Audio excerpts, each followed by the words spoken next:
بسم اللہ الرحمن الرحیم صلو علی الحبیب اللہم صلی علی سیدنا و مولانا محمد وعلی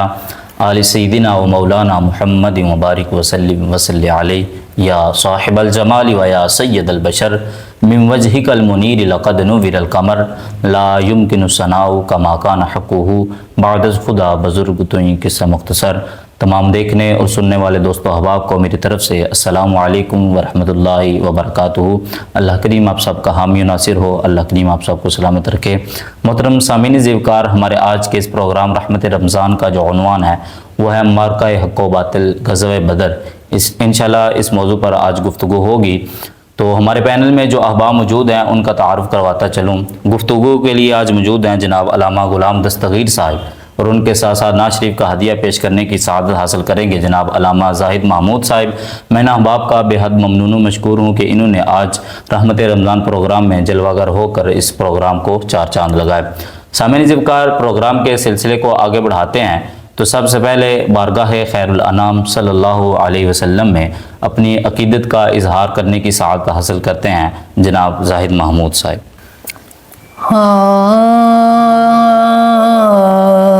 غلام حشر میں جب سید الورا کے چلے، غلام حشر میں جب سید الورا کے چلے، لوائے حمد کے سائے میں سر اٹھا کے چلے، اور نظر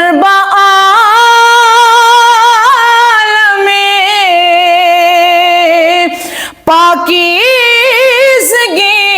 پڑے ان پر،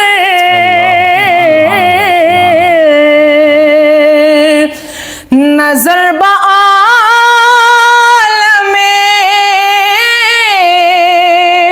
پاکیزگی پڑے ان پر،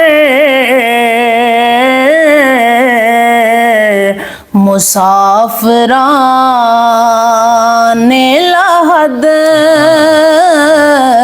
اس لیے نہا کے چلے،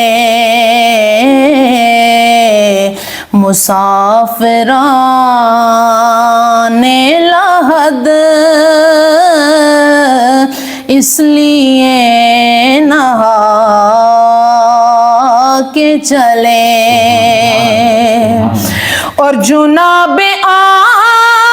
آمنہ اٹھی بلائیں لینے کو،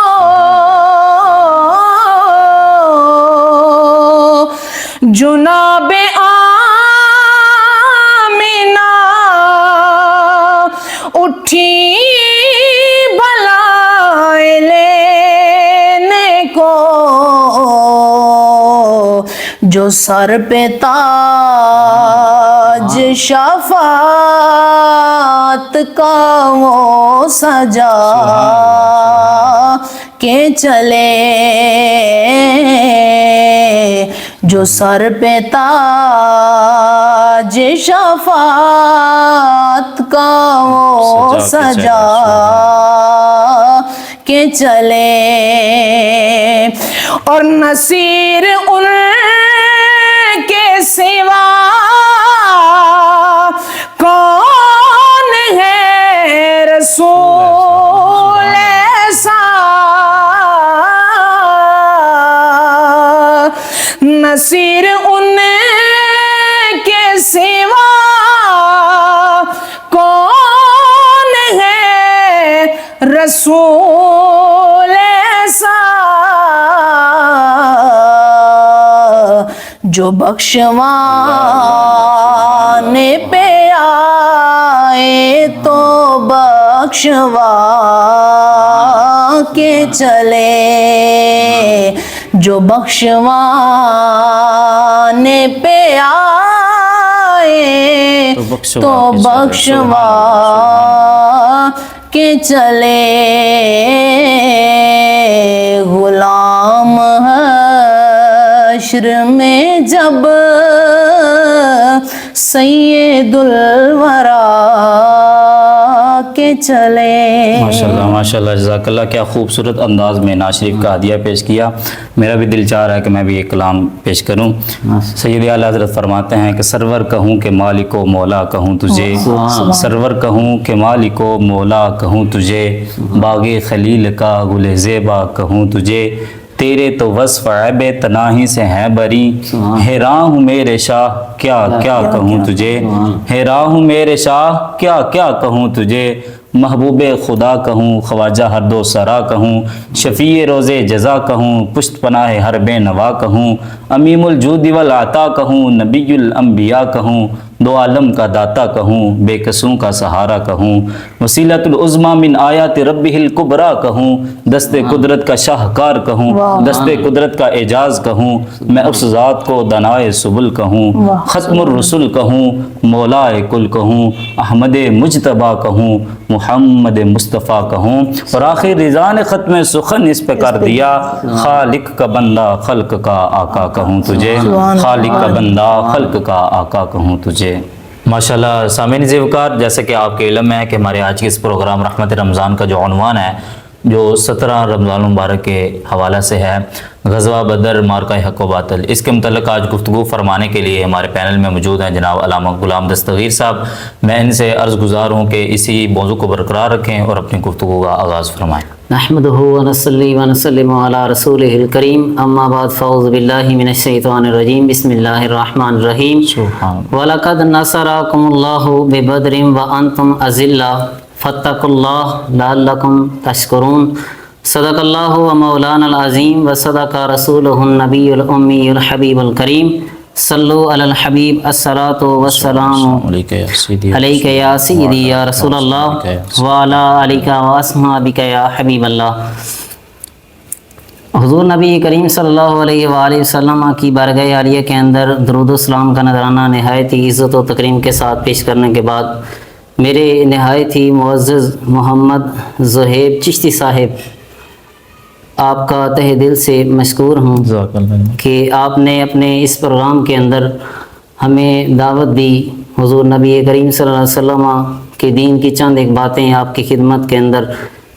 پیش کرنے کی سعادت آپ نے نصیب فرمائی۔ اس دنیا کے اندر روز ازل سے لے کر آج تک حق اور باطل کے لیے جنگیں ہوتی رہی ہیں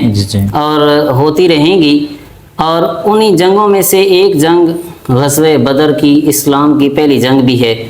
اب اس جنگ کو حضور نبی کریم صلی اللہ علیہ وآلہ وسلم کے بڑے ہی پیارے صحابی حضرت انس بن مالک رضی اللہ عنہ آپ بیان فرماتے ہیں، آپ فرماتے ہیں کہ حضور نبی کریم صلی اللہ علیہ وآلہ وسلم آپ نے ہم سے مشورہ کرنے کے لیے تمام مہاجرین و انصار صحابہ اکرام کو اکٹھا کیا اور اکٹھا کر کے یہ کہا کہ اے میرے صحابہ، وہاں ابو سفیان 1000 کا لشکر لے کر حاضر ہے اور وہ حملہ کرنا چاہتا ہے ہم پر، تاکہ حملہ کر کے ہمیں نعوذ باللہ من ذالک اس دنیا سے ختم کرے اور اپنے کفر پر ہی ڈٹا رہے اور اسی کا پرچم بلند رہے۔ تو اب تمہارا کیا ارادہ ہے؟ تو تمام صحابہ کرام رضوان اللہ تعالیٰ علیہ مجمعین موجود تھے، تو انہی میں سے حضرت سعد بن عبادہ رضی اللہ عنہ آپ کھڑے ہوئے، آپ نے فرمایا فدا کا امی و ابی یا رسول اللہ، یا رسول اللہ آپ پر ہمارے ماں باپ قربان، اور فرمایا والذی نفسی بیدہ، فرمایا یا رسول اللہ صلی اللہ علیہ وسلم قسم ہے اس ذات کی جس کے قبضہ قدرت کے اندر ہماری جان ہے، یا رسول اللہ اگر آپ ہمیں حکم دیں کہ ہم اپنے مال جان، اپنے عزت و آبرو ہر لحاظ سے جب بھی آپ ہمیں حکم دیں، اگر آپ ہمیں حکم دیں کہ ہم سمندر کے اندر چھلانگیں لگائیں تو یا رسول اللہ ہم ساز و سامان گھوڑوں سمیت اپنی جانوں اور مال بچوں کو لے کر ہم سمندر کے اندر چھلانگ لگا دیں گے آپ کے حکم کی تکمیل کرتے ہوئے۔ تو حضرت انس بن مالک رضی اللہ تعالیٰ عنہ آپ فرماتے ہیں کہ حضور نبی کریم صلی اللہ علیہ وآلہ وسلم کی اس اعلان پر، آپ کے اس اعلان پر تمام صحابہ کرام نے لبیک کہا اور سارے ساتھ چل دیے۔ تو حضور نبی کریم صلی اللہ علیہ وسلم فرماتے ہیں کہ جب میدان بدر کے اندر تمام صحابہ کرام رضوان اللہ تعالی علیہم اجمعین پہنچے تو اب سامنے دیکھتے کیا ہے کہ 1000 کا کم و بیش لشکر موجود ہے۔ مشرکین کا مال ساز و سامان ان کے پاس ہر لحاظ سے ہر چیزوں کی وافر مقدار ہے۔ اگر دیکھا جائے گھوڑوں کے اعتبار سے تو وہ بھی کثرت کے ساتھ، مال کے اعتبار سے دیکھا جائے تو وہ بھی کثرت کے ساتھ، اور اگر زریں دیکھی جائیں تو وہ بھی کثرت کے ساتھ، اور ہر لحاظ سے وہ ہم سے اعلیٰ ہیں۔ لیکن حضور نبی کریم صلی اللہ علیہ وآلہ وسلم نے اللہ تعالیٰ کی بارگاہ عالیہ کے اندر گریہ وزاری کے لیے سجدہ کیا اور دعا کی، کہا اللہم انجز لی ما وعدتنی، اے مالک کریم تم وہ وعدہ جو تم نے مجھ سے کیا تھا، یا اللہ آج وہ وقت آ گیا ہے، یا اللہ اسے پورا فرما دے۔ اور پھر نبی کریم صلی اللہ علیہ وآلہ وسلم نے دعا کی، کہا اللہم آتی ما وعدتنی، اے مالک کریم یہ میرے ساتھ جو آئے ہیں یہ ان کے لباس بھی بوسیدہ ہیں، ان کے پاس کھانے کے لیے بھی کوئی چیز نہیں ہے، اور گھوڑے بھی کم ہیں، زریں بھی تھوڑی ہیں، اور اس کے علاوہ شمشیریں دیکھی جائیں تو وہ بھی قلیل ہیں، جنگی آلات جتنے بھی ہیں وہ سارے کے سارے کم تر ہیں، لیکن یا اللہ تو نے مجھ سے جو وعدہ کیا تھا آج اسے پورا کر دے۔ پھر کہا اللہم، اے میرے اللہ انکا ان تہلک، اے میرے اللہ اگر تو ہلاک کر دے گا حاضی الاسابہ، کہ یا اللہ یہ جو مٹھی بھر میں لے کے آیا ہوں اگر آج تو ان کو ہلاک کر دے گا من اہل الاسلام، اہل اسلام میں سے، تو یا اللہ رہتی قیامت تک اس دنیا میں تیرا نام لینے والا کوئی نہیں ہوگا۔ تو جب یہ دعا کی، دعا کرنے کے بعد حضور نبی کریم صلی اللہ علیہ وآلہ وسلم آپ نے سیدہ فاروق اعظم رضی اللہ تعالیٰ عنہ آپ سے فرمایا فاروق اعظم آپ میرے ساتھ چلیے اور چل کے میدان بدر کا جا کے جائزہ لیتے ہیں۔ تو حضرت سیدنا فاروق اعظم رضی اللہ تعالیٰ عنہ حضور نبی کریم صلی اللہ علیہ وآلہ وسلم آپ کے ساتھ گئے، تو کہتے ہیں کہ جب ہم میدان بدر کا جائزہ لے رہے تھے تو حضور نبی کریم صلی اللہ علیہ وسلم نے بعض جگہوں پر نشان لگائے، اور وہ بھی اپنے ہاتھ سے۔ تو جب نشان لگا رہے تھے تو آپ ساتھ یہ جملہ کہتے گئے کہ ہاذا مصر فلان، ہاذا مصر فلان، یہ فلاں کافر کے گرنے کی جگہ ہے، یہاں وہ قتل ہوگا، اور یہ بھی ساتھ بتا دیا کہ کب قتل ہوگا، غداً انشاءاللہ۔ آپ نے فرمایا کل انشاءاللہ فلاں کافر فلاں کا بیٹا یہاں قتل ہوگا۔ اب اس حدیث مبارکہ سے بعض محدثین اس چیز کو استدلال کر کے لوگوں کے سامنے بیان کرتے ہیں، وہ کہتے ہیں کہ اس حدیث مبارکہ سے پہلی چیز تو یہ ہے کہ اللہ تعالیٰ نے اپنے محبوب مکرم شفیع معظم صلی اللہ علیہ وآلہ وسلم کو علوم خمسہ عطا فرمائے۔ پہلا یہ کہ وقت کا تعین اور وقت کا متعین کرنا اور وقت کا بتانا کہ کب وہ قتل ہوں گے، مریں گے کافر، وہ بھی حضور نے بیان فرما دیا، اور ساتھ ان کی حیت کو بھی بیان کر دیا، وہ کس طرح گریں گے، اور ساتھ ان کے نام اور نسب کو بھی بیان کر دیا کہ فلاں بنت فلاں ہوگا، کون کون ہوگا، کون کہاں مرے گا، سب کچھ حضور نبی کریم صلی اللہ علیہ وسلم نے بیان فرما دیا۔ میرے حضور نبی کریم صلی اللہ علیہ وسلم کے بڑے ہی پیارے صحابی حضرت انس بن مالک ایک دوسری جگہ حدیث مبارکہ کی اسی ایک اور جگہ پر آپ حدیث کو روایت کرتے ہیں، آپ فرماتے ہیں کہ حضرت حارث بن سراقہ یہ حضور کے صحابی رسول تھے، تو یہ بھی جنگ کے اندر شہید ہو گئے۔ جب شہید ہوئے تو آپ کی شہادت کے بعد حضور نبی کریم صلی اللہ علیہ وسلم کی بارگاہ عالیہ کے اندر آپ کی امی جان آئیں تو کہنے لگیں یا رسول اللہ صلی اللہ علیہ وسلم آپ جانتے ہیں کہ حارث مجھے کتنا پیارا تھا، آپ جانتے ہیں۔ تو اس کے بعد حضور نبی کریم صلی اللہ علیہ وسلم کی بارگاہ میں عرض کرنے لگیں، کہنے لگیں یا رسول اللہ کیا آپ مجھے بتا سکتے ہیں کہ میرے بیٹے کے ساتھ کیا ہوا؟ جب یہ بات کی تو امام الانبیاء صلی اللہ علیہ وآلہ وسلم آپ نے فرمایا یا امہ حارث، اے حارث کی ماں پریشان نہ ہو، انا ابنا کے اصاب الفردوس الاعلی، کہ پریشان نہ ہو تیرا بیٹا اور جو جنگ بدر کے اندر جتنے صحابہ کرام شہید ہوئے ہیں وہ سارے کے سارے جنت کے اندر ہیں، وہ سارے کے سارے جنت الفردوس کے اندر ہیں۔ تو جب نبی کریم صلی اللہ علیہ وآلہ وسلم کے صحابہ کا یہ ایمان تھا کہ حضور بیٹھے تو زمین پہ ہیں لیکن خبریں جو ہیں وہ جنت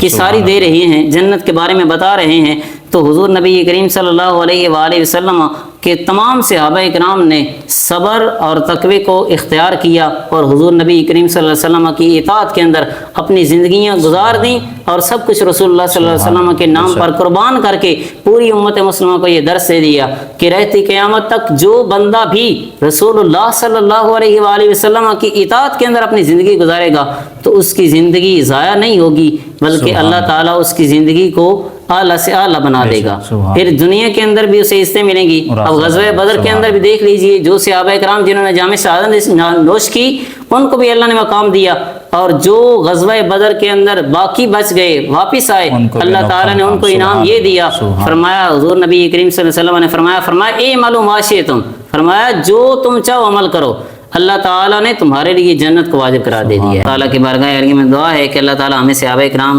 رضوان اللہ تعالیٰ علیہم اجمعین کی زندگیوں پر عمل پیرا ہونے کی توفیق نصیب فرمائے۔ وآخر دعوانا الحمدللہ رب العالمین۔ سامعین ذوالفقار، بہت ہی آسان انداز میں آپ احباب کے سامنے محو گفتگو تھے جناب علامہ غلام دستگیر صاحب۔ میں ایک مرتبہ پھر ان کا شکریہ ادا کرتا ہوں کہ انہوں نے آج رحمت رمضان کو چار چاند لگائے۔ سامعین ذوالفقار، اور آخر میں بارگاہ الوہیت میں ہم یہ دعا کرتے ہیں کہ اللہ کریم ہمیں صحیح معنوں میں شریعت محمدیہ پر عمل پیرا ہونے کی توفیق عطا فرمائے، اور آج 17 رمضان المبارک کا بابرکت دن ہے۔